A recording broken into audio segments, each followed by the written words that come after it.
Alors, je vais commencer en présentant un peu notre intervention. Donc, je l'ai dit rapidement hier quand on a présenté les journées d'études, mais l'intervention qu'on va présenter aujourd'hui, plus précisément, fait partie d'un programme de recherche ANR, fait partie d'un programme de recherche ANR qui porte sur la responsabilité sociale des journalistes de sport. Et au sein de ce programme, on a eu 3 équipes qui ont chacune travaillé sur un axe qui vient nourrir cette question. Donc Béatrice, Eugénie et moi, on a travaillé sur les conditions de production de l'information sportive à la télévision. Et c'est un axe qui nous semblait particulièrement intéressant en ce que, comme a pu le dire hier Tristan Matlard, la question est régulièrement posée de l'application de tout ce qu'on a pu voir hier. Mais par contre, c'est une question qui est quand même assez peu enquêtée dans les rédactions et de façon, on va dire, pratique ou concrète. Donc nous nous sommes demandé comment, sur le terrain et en situation de production, les différents acteurs, donc les rédacteurs en chef, les journalistes, les monteurs, les preneurs de son, etc., fonctionnent.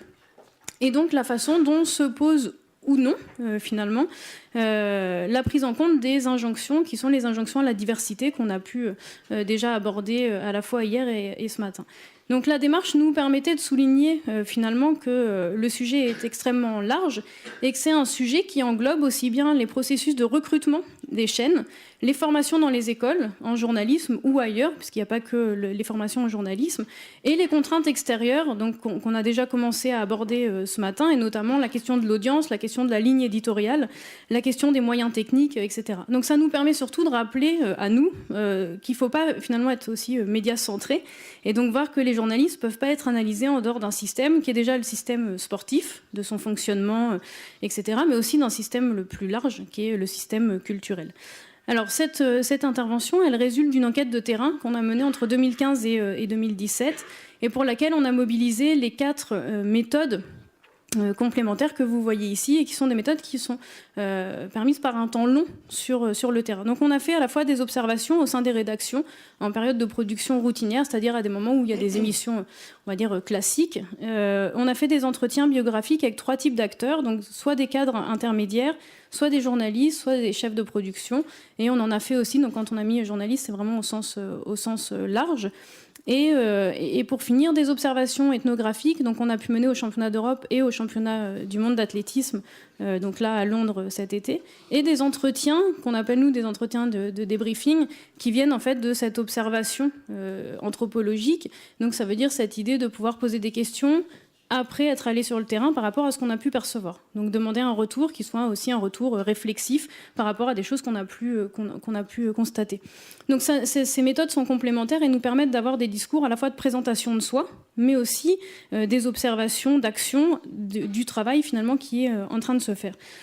Pour varier les points de vue, et j'en aurais fini avec la méthode, pour varier les points de vue, on a travaillé aussi sur plusieurs chaînes. Donc l'idée était de pouvoir travailler sur des chaînes publiques et privées et sur des chaînes qui avaient les droits ou qui ne les avaient pas en fonction des différents événements. On a aussi, voilà ce qu'on voit ici, on a aussi essayé de varier les points de vue. Ça veut dire qu'à l'occasion des observations, que ce soit dans les rédactions ou au moment des événements, on a essayé de varier les points de vue. Donc ça veut dire qu'on a suivi des journées entières avec juste des monteurs, des journées entières juste avec les JRI, des journées entières, enfin, etc. Donc c'est ce que vous voyez ici, quelques moments, donc soit dans le cadre régie, soit directement dans le stade pour essayer. Et donc on n'en a pas mis, mais aussi on a suivi pas mal de conférences de presse pour voir de façon concrète, en fait, en suivant les différents acteurs, de voir chacun le point de vue.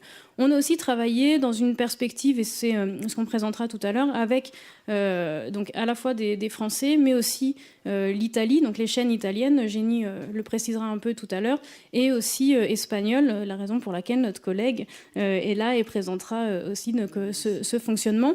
Et pour terminer avec l'Angleterre et la BBC, dont on a déjà parlé un peu précédemment. Voilà. Alors l'objectif pour nous évidemment c'est pas de lister les contraintes, on l'a déjà fait un peu ce matin, c'est-à-dire on a compris que les chaînes sont contraintes par des audiences, enfin on a pu commencer à voir ça.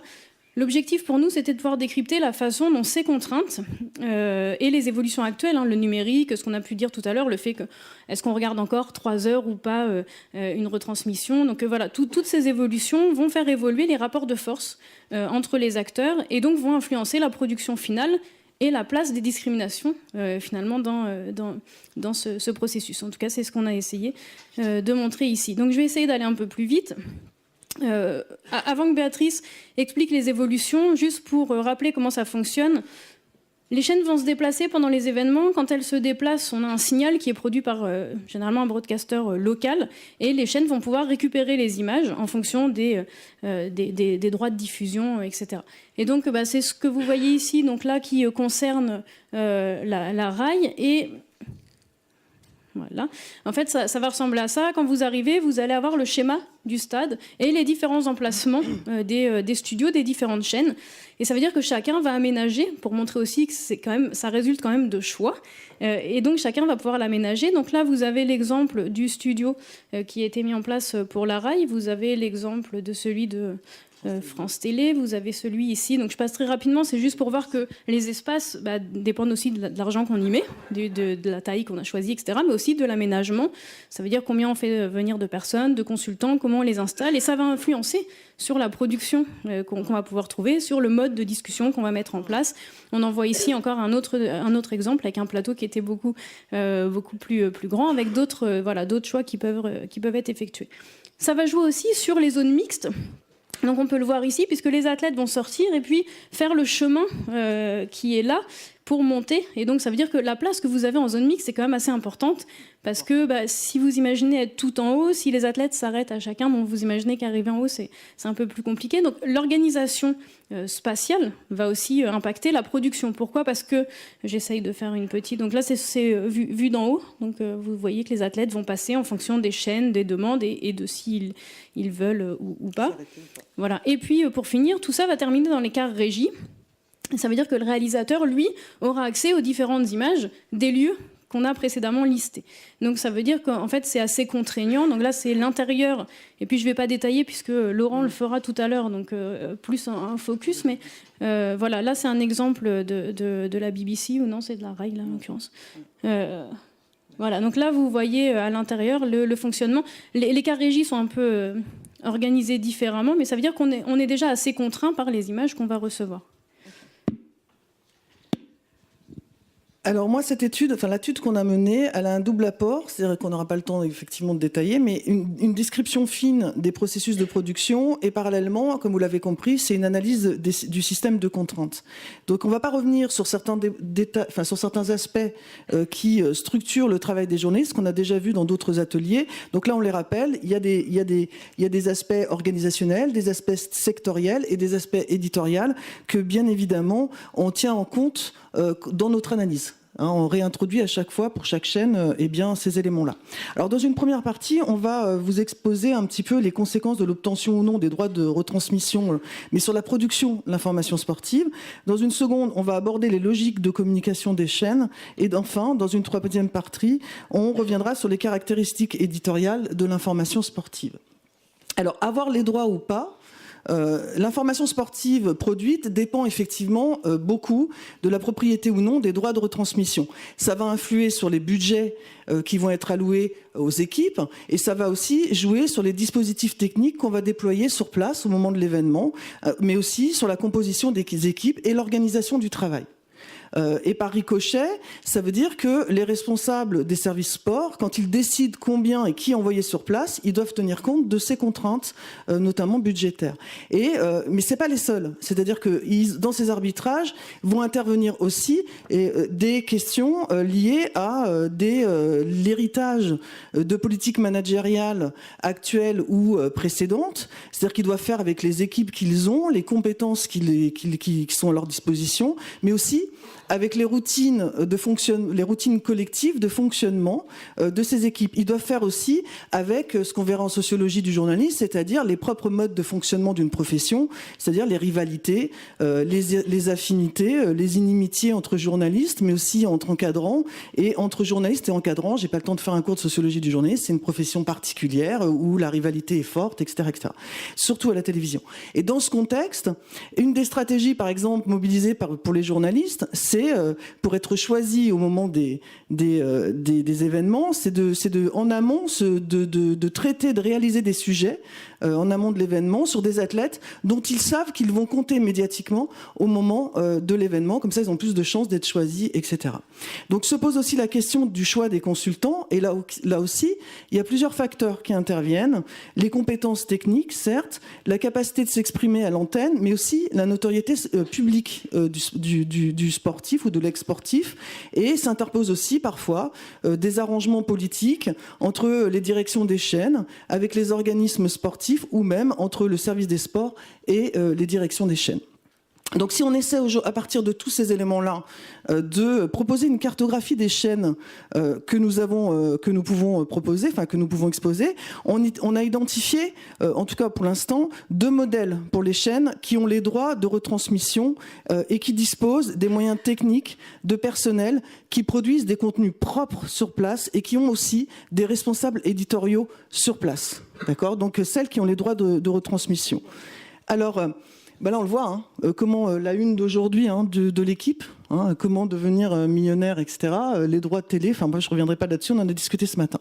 Alors le premier cas pour ces chaînes qui ont les droits de retransmission, ces chaînes, elles mobilisent sur place, premier cas de figure, des chaînes qui mobilisent sur place un nombre restreint de personnel éditorial.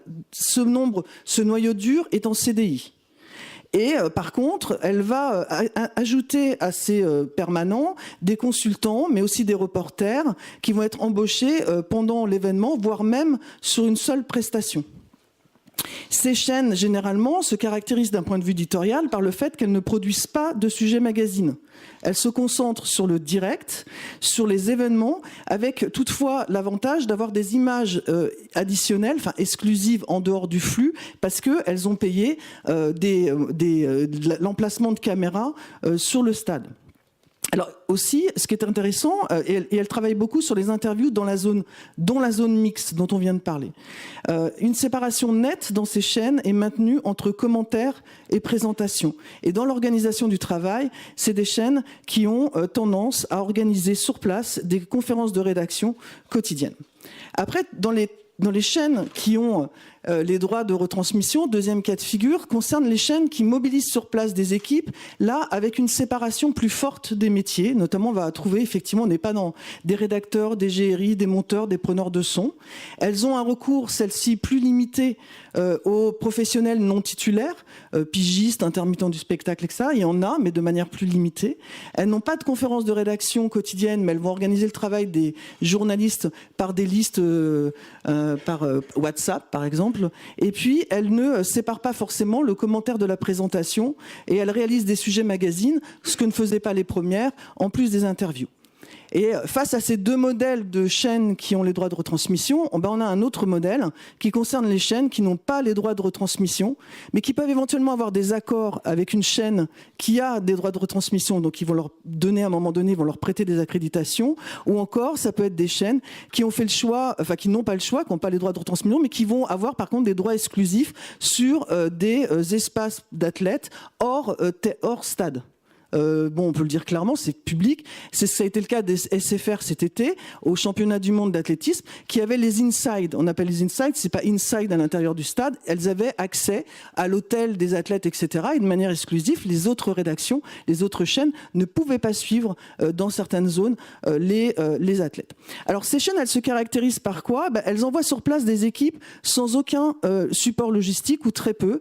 Et en fait, ces équipes, elles sont surtout constituées de GRI ou de caméramans qui sont embauchés sur des contrats à durée indéterminée, voire avec des statuts d'intermittents du spectacle ou sous contrat de professionnalisation.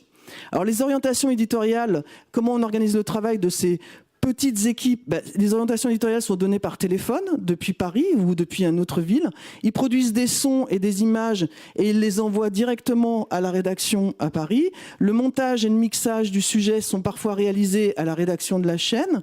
Ils produisent simultanément pour plusieurs supports. La radio, la télé, voire le web. Le chef d'édition est à Paris ou dans la ville de la chaîne. Il gère les prises d'antenne, il encadre l'assemblage des sujets et leur diffusion. Et en fait, ces chaînes, elles se concentrent sur les commentaires. Elles ne font pas de présentation studio parce qu'elles n'en ont pas et n'ont pas d'interview en mix zone.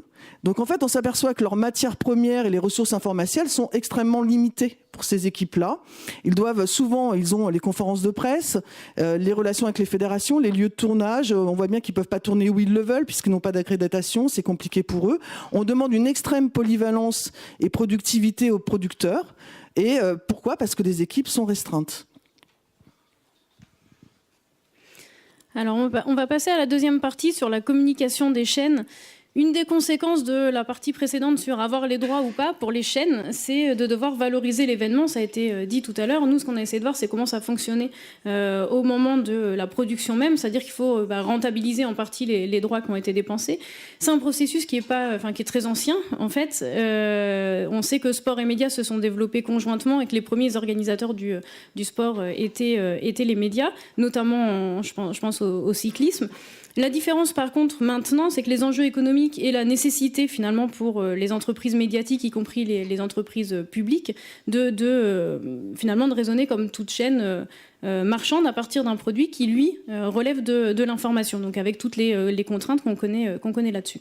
Donc ça veut dire que les chaînes vont communiquer à la fois sur l'événement, et elles vont aussi communiquer sur leurs équipes. Et donc, Béatrice en a parlé tout à l'heure, les commentateurs, les présentateurs, les consultants notamment, mais aussi maintenant sur les athlètes et les épreuves. Donc, par exemple, on sait que les responsables communication vont organiser, donc là, on en a mis quelques exemples. En fait, ça ne va plus du tout avec ce qu'on est en train de dire. Voilà.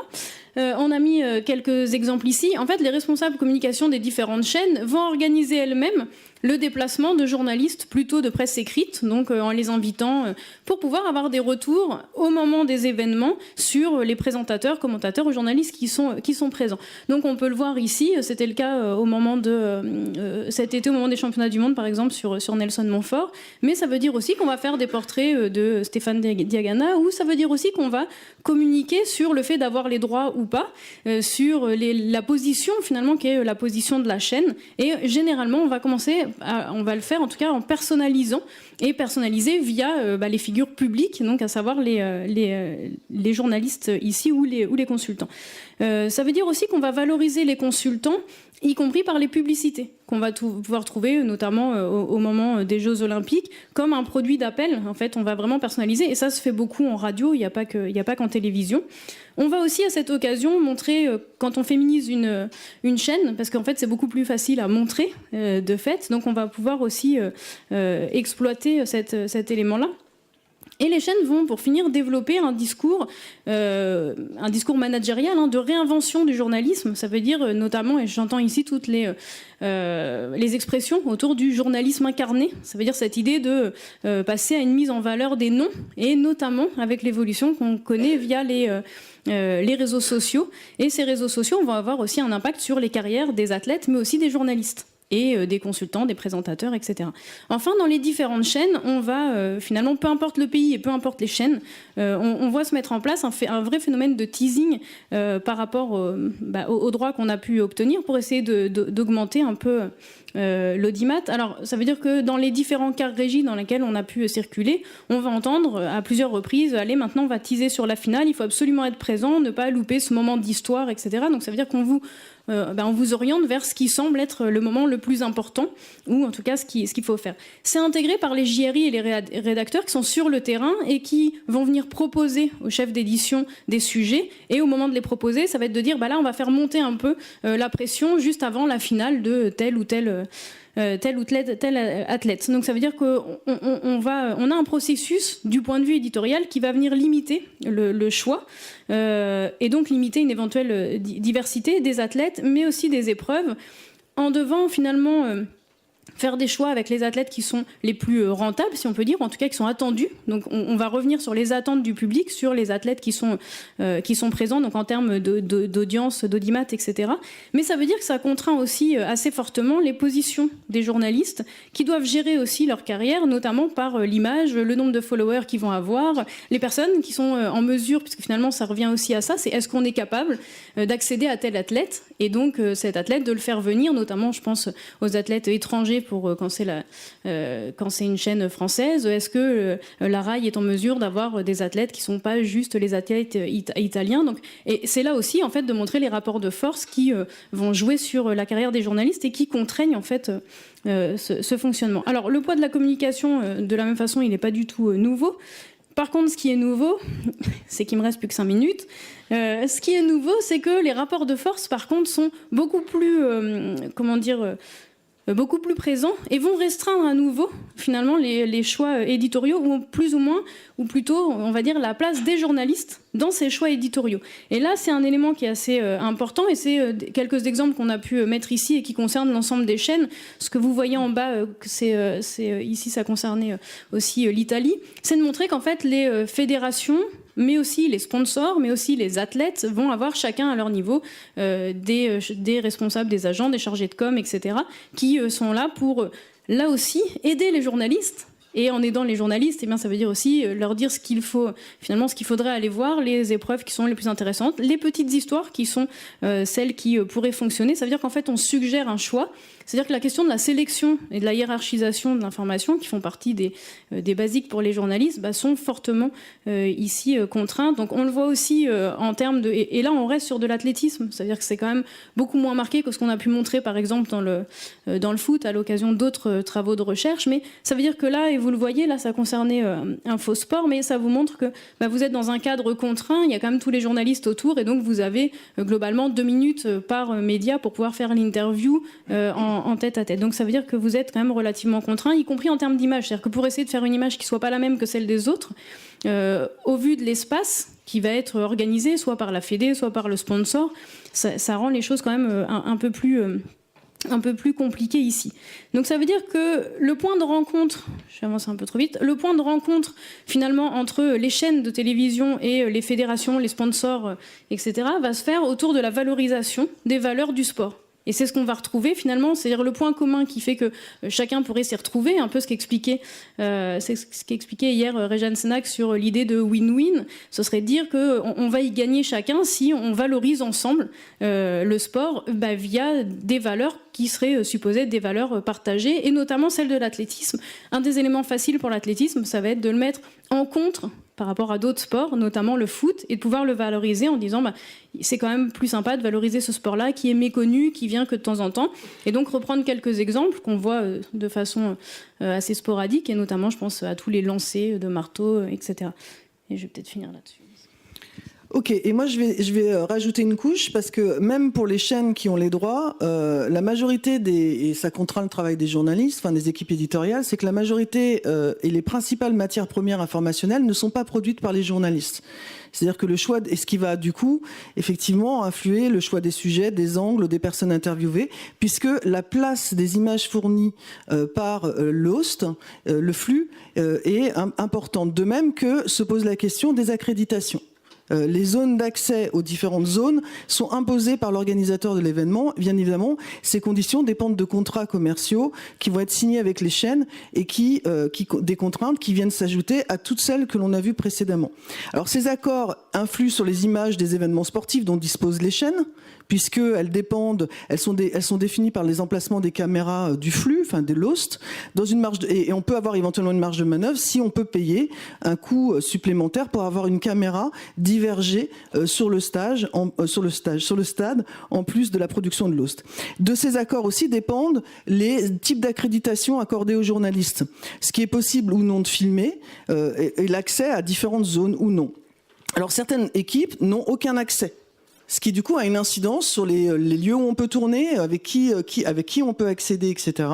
D'autres ont accès au stade, à la zone presse, avec là encore des restrictions. Alors ce qui est intéressant, c'est que les journalistes passent leur temps à essayer de contourner ces règles imposées par le système de retransmission. Alors comment ils vont faire ? Ils vont cacher la caméra pour pouvoir accéder aux tribunes et filmer l'entourage familial d'un athlète ou les entraîneurs. Mais alors des fois, ces contournements qui sont mis en place par les journalistes vont provoquer des frictions avec les sources ou des fois, alors par exemple, on a assisté à une dispute entre les journalistes d'une chaîne et la fédération assez violente sur le lieu de tournage que la fédération considérait comme étant un lieu de tournage sauvage, mais cette infraction, elle peut aller loin puisque ça a été signalé à la direction de la chaîne, ce qui a entraîné l'intervention des services juridiques. Donc on voit bien comment les droits peuvent être très vite. Autre chose, on sait que la zone de massage et de soins des athlètes sont fermées aux journalistes, et parfois ils arrivent à y rentrer et à faire un sujet. Donc là, ils attendent le retour de bâton, comme ils nous disent. Ils vont voir s'il y aura un retour de bâton. Donc on voit bien que par exemple à Londres cet été, il y avait aussi, pour vous donner des exemples, les conditions d'inscription qui étaient imposées aux chaînes de télévision, c'était qu'on accentuait la difficulté d'accès aux athlètes, puisque il fallait que pour accéder à la zone d'échauffement des athlètes, il fallait s'inscrire la veille ou à un moment donné sur une plateforme. Les premiers inscrits étaient les premiers gagnants, enfin voilà, pour obtenir un créneau. Sauf que le créneau qu'on obtenait, on ne savait pas exactement quel athlète serait véritablement présent à ce moment-là sur la zone d'échauffement. Ce qui rend compliqué, là encore, l'accès aux athlètes et le tournage des sujets. Je vais juste, avant de repasser la parole, le point qui ressort, et c'est la raison pour laquelle on vous a mis l'ensemble des éléments, c'est finalement l'ensemble des éléments économiques, etc., de fonctionnement qu'on a pu voir et qui va jouer sur la production, ce qu'on essaye de voir nous, de traduire et de décrypter ces éléments-là et de voir comment ils vont ajuster. Ce qui est intéressant et ce qui ressortait pour nous, c'est de voir qu'en fait, à quasiment aucun moment, on ne discute et on ne fait de retour sur ce qu'est une information, ce qu'est une bonne information et ce qu'on recherche. En fait, on fonctionne beaucoup sur des routines, et comme on le fait dans plein d'autres métiers, c'est pas spécifique, mais ça veut dire qu'on peut dire que la question finalement ne se pose quasiment plus, parce qu'on sait quel choix on doit faire, parce que ça paraît évident, parce qu'il y a des athlètes qui sont plus connus, des épreuves plus connues, et donc c'est ce qu'on va retrouver ici. Alors je vais essayer de faire la troisième partie sous forme de conclusion peut-être, on va voir. Donc vous l'aurez compris, la production de l'information sportive, elle est contrainte, elle est cadrée par un système de contraintes qui vous a été décrit par Béatrice et Sandy, que ce soit les contraintes imposées par les logiques communicationnelles des organismes sportifs ou les politiques des chaînes par exemple. Mais finalement, ce dont on n'a pas parlé jusqu'à présent, enfin on en a parlé mais pas de façon centrale, c'est ce qu'il en est dans le cadre dans ce cadre de contraintes, dans cet espace des possibles du travail des équipes journalistiques et techniques qui sont sur place. Donc une troisième partie, un troisième point qui nous intéresse dans cette étude, c'est aussi de comprendre comment est-ce que dans cet espace qui est, on l'a compris, contraint, limité, sont fabriquées les émissions d'athlétisme qu'on voit derrière son écran quand il y a un événement du type championnat du monde d'athlétisme. Donc là, ce que je vais donner comme élément, ça concerne essentiellement les chaînes qui disposent des droits de diffusion. Il y a beaucoup de conclusions qui sont plutôt centrées sur la RAI parce que en l'état de la recherche, on n'a pas eu le temps de faire une comparaison systématique de chacune des chaînes étudiées. Donc,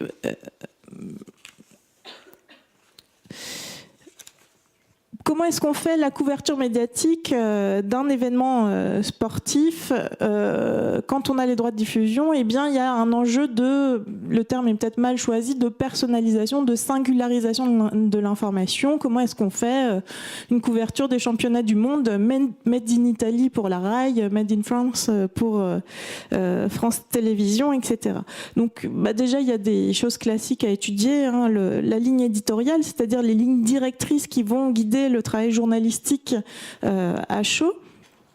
Pour vous donner quelques éléments, mais sans que ce soit exhaustif, on voit cette volonté de favoriser le direct, par exemple, qui va être mise en scène à travers différentes choses. On voit la volonté de promouvoir les athlètes nationaux, qui ne sont pas forcément les athlètes médaillés, et donc qui ne sont pas forcément sur les images du signal international qui est fourni par le pays organisateur. Voilà, je ne vais pas continuer la liste, mais il y a des lignes directrices comme ça qui vont guider le travail de fabrication de l'information sportive en direct. Ce qu'il faut avoir en tête aussi, c'est que, et c'est là que ça peut être intéressant de comparer entre différents sports, donc ce serait intéressant de voir ce qui se passe pour le foot, c'est qu'il y a une complexité de cette discipline qui est l'athlétisme, parce qu'il y a plusieurs épreuves qui se passent de façon simultanée, parce que il y a différentes règles, enfin chaque épreuve a ses propres règles, parce qu'il y a un nombre d'athlètes importants issus du monde entier qui participent. Alors on n'a pas cherché les chiffres, mais c'est assez important. Donc on peut dire qu'il y a une spécificité aussi à couvrir ce sport pour la télévision. De façon générale, on s'aperçoit que lors de la couverture d'un événement comme ça, à chaud, en direct, il y a deux types de temporalité. Il y a les moments où on a un trop plein d'images à commenter, puis à contrario, il y a des temps morts. Donc c'est pas les mêmes procédures de fabrication de l'information qui vont s'appliquer. Donc quand il y a un trop plein, la question qu'on va se poser, c'est de comprendre quels sont les principes de hiérarchisation de l'information. Comment est-ce qu'on choisit les images qu'on met à l'écran, sachant qu'on a au maximum une double fenêtre. Donc au maximum, on peut de façon simultanée montrer seulement 2 épreuves de disciplines en même temps. Donc il y a toute une série de critères qu'on a pu identifier. Je n'en donne que quelques-uns pour illustrer. La logique de performance, on va choisir de passer à l'antenne des athlètes qui seront possiblement médaillés ou en finale, par exemple. Il y a une préférence nationale aussi, où on va, notamment avec les caméras divergées dont on a parlé tout à l'heure, on va produire des images propres sur les athlètes du pays de la télévision qui filment. Etc. Bon, je passe sur comment est-ce qu'on fait quand on n'a pas d'images à commenter ou très peu d'images et comment est-ce qu'on va meubler l'espace et par le son et par l'image. Mais c'est une question importante aussi et qui se pose de façon régulière lors de la couverture de ce type d'événement. Et puis une autre façon d'aborder cette question de la fabrication des contenus, c'est aussi de voir comment se répartissent les tâches entre les différents producteurs de contenu. C'est de comprendre quel est le scénario d'une journée de diffusion. Comment ça s'ouvre, comment ça se rythme au cours de la journée, comment ça se termine. Et c'est aussi de voir comment les différents contenus qui vous avez vus sont produits dans différents lieux, du stade, hors stade, par des journalistes avec des profils et des fonctions, des rôles différents, s'articulent, s'organisent.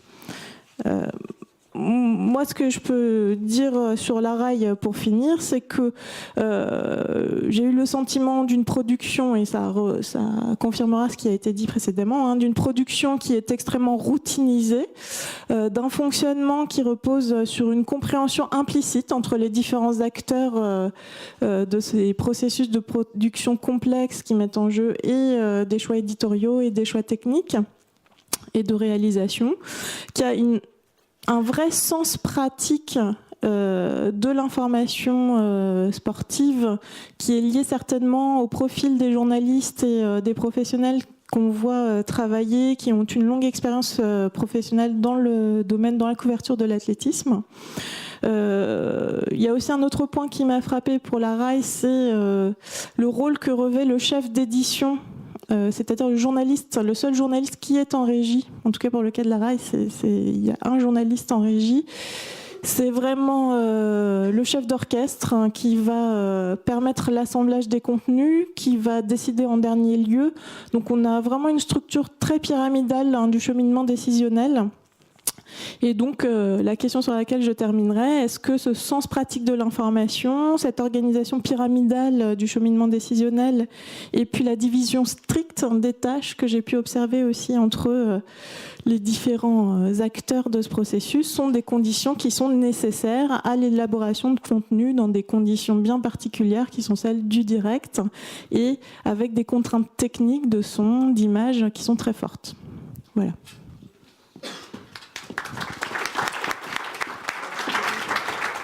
Merci beaucoup.